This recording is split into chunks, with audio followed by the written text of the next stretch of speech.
ನಮಸ್ಕಾರ ವೀಕ್ಷಕರೇ, ರಿವ್ಯೂ ಚಾನಲ್ಗೆ ಸ್ವಾಗತ. ನಾನು ಸೌಖ್ಯ ಗಾಂವ್ಕರ್. ಕರ್ನಾಟಕ ಬಿಜೆಪಿಯಲ್ಲಿ ಈಗ ಬದಲಾವಣೆಯ ಪರ್ವ ಶುರುವಾಗಿದೆ.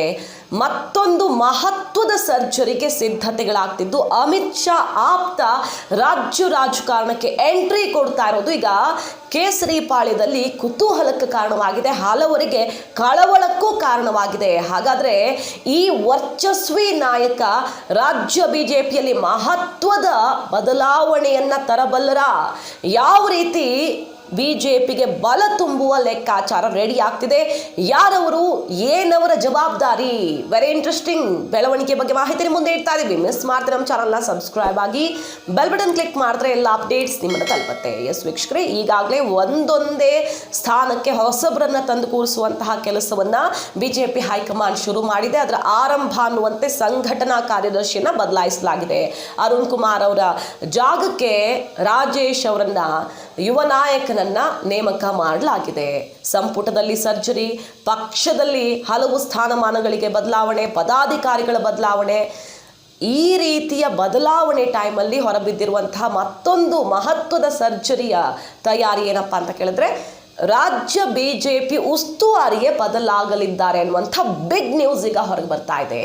ಅರುಣ್ ಸಿಂಗ್ ಈ ಜವಾಬ್ದಾರಿಯನ್ನ ಹೊತ್ತಿದ್ದ ಮೋದಿ ಕ್ಯಾಂಪಲ್ಲಿ ಗುರುತಿಸಿಕೊಂಡಿದ್ದಂತಹ 2014ರ ಚುನಾವಣೆಯಲ್ಲಿ ಮೋದಿ ಕ್ಯಾಂಪೇನ್ಗೆ ದೊಡ್ಡ ಭಾಗವಾಗಿ ಕೆಲಸ ಮಾಡಿದ್ದ ಅರುಣ್ ಸಿಂಗ್ ಕರ್ನಾಟಕ ಉಸ್ತುವಾರಿಯಾಗಿ ಬಹಳಷ್ಟು ಬದಲಾವಣೆಗಳನ್ನು ಮಾಡ್ತಾರೆ. ಹಳೆ ಮೈಸೂರಲ್ಲಿ ಅವರು ತುಂಬ ಲಾಭ ಗಳಿಸುವಂತೆ ಬಿಜೆಪಿಗೆ ಬಲ ತುಂಬುತ್ತಾರೆ ಅನ್ನೋ ನಂಬಿಕೆಯ ಮೇಲೆ ಟಾಸ್ಕ್ ಕೊಡಲಾಗಿತ್ತು, ಜವಾಬ್ದಾರಿಯನ್ನು ವಹಿಸಿಕೊಡಲಾಗಿತ್ತು. ಆದರೆ ಅವರ ಪರ್ಫಾರ್ಮೆನ್ಸ್ ಹೈಕಮಾಂಡ್ಗೆ ಸಮಾಧಾನಕರವಾಗಿ ಇಲ್ಲ. ಅದಕ್ಕೆ ನೇರವಾಗಿ JP ನಡ್ಡಾ, ಅಮಿತ್ ಶಾ ಅವರು ಅರುಣ್ ಸಿಂಗ್ ಮೇಲೆ ಅಸಮಾಧಾನವನ್ನು ಬಹಿರಂಗವಾಗಿ ಸಭೆಯಲ್ಲಿ ವ್ಯಕ್ತಪಡಿಸಿದ್ದೇ ಉದಾಹರಣೆ.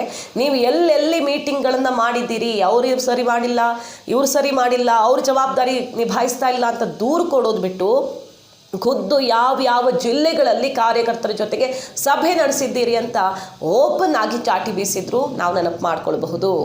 ಸೊ ಈ ಎಲ್ಲ ಬೆಳವಣಿಗೆಗಳ ಬೆನ್ನಲ್ಲೇ ಈಗ ಕರ್ನಾಟಕ ಬಿಜೆಪಿ ರಾಜ್ಯ ಉಸ್ತುವಾರಿ ಕೂಡ ಬದಲಾಗಲಿದ್ದಾರೆ ಅನ್ನುವಂಥ ಸುದ್ದಿ ಜೋರಾಗಿ ಸದ್ದು ಮಾಡ್ತಾ ಇದೆ. ಯಾರು ಬರ್ತಾರೆ ಈ ಜಾಗಕ್ಕೆ? ಹಾಗಾದರೆ ಕೇಳಿ ಬರ್ತಿರುವಂಥ ಹೆಸರು ಮಹಾರಾಷ್ಟ್ರದ ಪ್ರಭಾವಿ ನಾಯಕ ವಿನೋದ್ ತಾವ್ಡೆ. ಬಿಜೆಪಿ ರಾಷ್ಟ್ರೀಯ ಪ್ರಧಾನ ಕಾರ್ಯದರ್ಶಿಯಾಗಿರುವ ವಿನೋದ್ ತಾವ್ಡೆ ಈ ಜವಾಬ್ದಾರಿಯನ್ನು ವಹಿಸಿಕೊಳ್ಳಲಿದ್ದಾರೆ ಅನ್ನೋದೀಗ ರಾಜ್ಯ ಬಿಜೆಪಿಯಲ್ಲಿ ಕುತೂಹಲ, ಹಲವರಿಗೆ ಕಳವಳಕ್ಕೆ ಕೂಡ ಕಾರಣವಾಗಿದೆ. ಏನು ಇವರ ಸ್ಪೆಷಾಲಿಟಿ? ಹಾಗಾದರೆ ವಿನೋದ್ ತಾವ್ಡೆ ಅಮಿತ್ ಶಾ ಕ್ಯಾಂಪಲ್ಲಿ ಗುರುತಿಸ್ಕೊಂಡಿರೋರು, ಅವರ ಆಪ್ತ ವಲಯದಲ್ಲಿ ಗುರುತಿಸ್ಕೊಂಡಿರೋರು. ಇವರು ಎಷ್ಟು ಪ್ರಭಾವಿ ನಾಯಕ ಅನ್ನೋದಕ್ಕೆ ಒಂದು ಎಕ್ಸಾಂಪಲ್ ಕೊಡೋದಾದರೆ, ಮುಖ್ಯಮಂತ್ರಿ ಅಭ್ಯರ್ಥಿ ರೇಸಲ್ಲಿದ್ದವರು ದೇವೇಂದ್ರ ಫಡ್ನವೀಸ್ ಅವ್ರ ಜೊತೆಗೆ ಹಿಂದಿನ ಚುನಾವಣೆಯಲ್ಲಿ ಪೈಪೋಟಿಗಿಳಿದಿದ್ದಕ್ಕೆ ಕೊನೆಗೆ ಅವರನ್ನು ಸೈಡ್ ಲೈನ್ ಮಾಡಲಾಯಿತು, ಪಕ್ಷದಲ್ಲಿ ಅವ್ರಿಗೆ ಟಿಕೆಟ್ ಸಿಗದಂತೆ ನೋಡ್ಕೊಳ್ಳಾಯಿತು. ಇಂಥದ್ದೆಲ್ಲ ಇದೆ. ಅಷ್ಟರ ಮಟ್ಟಿಗೆ ಅವರು ವರ್ಚಸ್ವಿ ನಾಯಕ. ಕೊನೆಗೆ ರಾಜ್ಯ ರಾಜಕಾರಣದಲ್ಲಿ ಜಟಾಪಟಿ ಬಣಜಗಳ ಶುರು ಆಯ್ತಲ್ಲ ಅಂತ ಅವ್ರಿಗೆ ರಾಷ್ಟ್ರ ಮಟ್ಟದಲ್ಲಿ ಪಕ್ಷದಲ್ಲೂ ಒಂದು ಜವಾಬ್ದಾರಿಯನ್ನು ಕೊಡ್ತಾರೆ, ಪ್ರಧಾನ ಕಾರ್ಯದರ್ಶಿಯನ್ನಾಗಿ ಮಾಡ್ತಾರೆ. ಮಹಾರಾಷ್ಟ್ರದಲ್ಲಿ ತನ್ನದೇ ವರ್ಚಸ್ಸು, ಪ್ರಭಾವವನ್ನು ಹೊಂದಿರುವಂತಹ OBC ಲೀಡರ್, ಅದರಲ್ಲೂ ಅರ್ಬನ್ ಏರಿಯಾದಲ್ಲಿ ಹೆಚ್ಚು ಪ್ರಭಾವವನ್ನು ಉಳಿಸ್ಕೊಂಡಿರೋ, ನಗರ ಪ್ರದೇಶದಲ್ಲಿ ಹೆಚ್ಚು ಹೋಲ್ಡ್ ಇರುವಂತಹ ನಾಯಕ ಈ ವಿನೋದ್ ತಾವ್ಡೆ ಈಗ ಬಿಜೆಪಿ, ಕರ್ನಾಟಕ ಬಿಜೆಪಿ ಉಸ್ತುವಾರಿ ಹೊಣೆಯನ್ನು ಹೊರಲಿದ್ದಾರ ಅನ್ನೋದು ಕುತೂಹಲ. ಇವ್ರ ಸ್ಪೆಷಾಲಿಟಿ ಏನು ಅಂತ ಕೇಳಿದ್ರೆ, ಕ್ಯಾಂಪೇನ್, ಹೊಸ ಕ್ಯಾಂಪೇನ್ಗಳನ್ನು ಬಿಲ್ಡ್ ಮಾಡೋದ್ರಲ್ಲಿ ಎತ್ತಿದ ಕೈ ಅಂತ ಹೇಳಲಾಗುತ್ತೆ. ವಿನೋದ್ ತಾವ್ಡೆ ಹಿಂದಿನ ಚುನಾವಣೆಗಳಲ್ಲಿ ಅಜಿತ್ ಪವಾರ್ ಟಾರ್ಗೆಟ್ ಮಾಡಿ, ಪವಾರ್ ಫ್ಯಾಮಿಲಿ ಪಾಲಿಟಿಕ್ಸ್, ವಂಶ ರಾಜಕಾರಣ ಮತ್ತು ಅಜಿತ್ ಪವಾರ್ ಟಾರ್ಗೆಟ್ ಮಾಡಿ ರೂಪಿಸಿದಂಥ ಕ್ಯಾಂಪೇನ್ ತುಂಬ ಯಶಸ್ವಿಯಾಗಿ ಬಿಜೆಪಿಗೆ ದೊಡ್ಡ ಮಟ್ಟದಲ್ಲಿ ಬಲ ತುಂಬಿತ್ತು, NCPಗೆ ಪೆಟ್ಟು ಕೊಟ್ಟಿತ್ತು ಅಂತ ಹೇಳಲಾಗುತ್ತೆ. ಈ ರೀತಿ ಕರ್ನಾಟಕದಲ್ಲೂ ಕೂಡ ಹೊಸ ಸೂತ್ರಗಳನ್ನು ಹೆಣಿತಾರ ಅಮಿತ್ ಶಾ ಆಪ್ತ OBC ಲೀಡರ್ ವಿನೋದ್ ತಾವ್ಡೆ. ಅವರಿಗೆ ಜವಾಬ್ದಾರಿಯನ್ನು ಕೊಡೋದೇ ಹೌದಾದಲ್ಲಿ ಹಳೆ ಮೈಸೂರು ಭಾಗವನ್ನು ಟಾರ್ಗೆಟ್ ಆಗಿ ಫಿಕ್ಸ್ ಮಾಡಿ ವಿನೋದ್ ತಾವ್ಡೆಯನ್ನು ಕರ್ಕೊಂಡು ಬರಲಾಗ್ತಿದೆ ಅನ್ನೋದು ಕೇಳಿಬರ್ತಿರುವಂತಹ ಮಾತು. ಮಿನಿಮಮ್ 25 ಕ್ಷೇತ್ರಗಳನ್ನು ಹಳೆ ಮೈಸೂರು ಭಾಗದಲ್ಲಿ ಗೆಲ್ಲಲೇಬೇಕು, ಬೆಂಗಳೂರು ಬಿಟ್ಟು 25 ಕ್ಷೇತ್ರ ಗೆಲ್ಲಲೇಬೇಕು ಅನ್ನುವಂಥ ಲೆಕ್ಕಾಚಾರವಂತೆ. ಸೊ ಫ್ಯಾಮಿಲಿ ಪಾಲಿಟಿಕ್ಸನ್ನು ಟಾರ್ಗೆಟ್ ಮಾಡಿ ಅಲ್ಲಿ ಕ್ಯಾಂಪೇನ್ ಕ್ಯಾಂಪೇನ್ ಅನ್ನು ಯಶಸ್ವಿಗೊಳಿಸಿರುವ ತಾವ್ಡೆ ಇಲ್ಲೂ ಕೂಡ JDS ವಿರುದ್ಧ ಅದೇ ಅಸ್ತ್ರವನ್ನು ಪ್ರಯೋಗ ಮಾಡ್ತಾರಾ?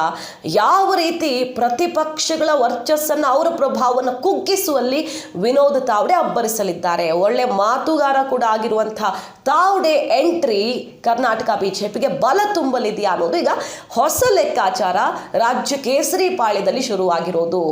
ಇನ್ನು ಕೆಲವು ಕಮಲ ನಾಯಕರಿಗೆ ಕಳವಳ ಅಂತ ಹೇಳಿದೆ. ಯಾಕೆ ಅಂತ ಕೇಳಿದ್ರೆ, ವಿನೋದ್ ತಾವ್ಡೆ ಕೆಲಸ ಅಂತ ಬಂದಾಗ ಸಿಕ್ಕಾಪಟ್ಟೆ ಸ್ಟ್ರಿಕ್ಟು, ಡೆಡ್ಲೈನ್ ರೀಚ್ ಆಗಿಲ್ಲ ಅಂದರೆ ಅಲ್ಲೇ ಕ್ರಮಕ್ಕೆ ಮುಂದಾಗ್ತಾರೆ. ಅದರಲ್ಲೂ ಅಮಿತ್ ಶಾ ಜೊತೆ ಡೈರೆಕ್ಟ್ ಕಾಂಟ್ಯಾಕ್ಟ್ ಅವ್ರಿಗೆ ಆಪ್ತರಾಗಿರೋದ್ರಿಂದ ಅನ್ನೋದು ಕೆಲವರಿಗೆ ಆತಂಕಕ್ಕೆ, ಕಳವಳಕ್ಕೆ ಕಾರಣ ಆಗಿದೆಯಂತೆ.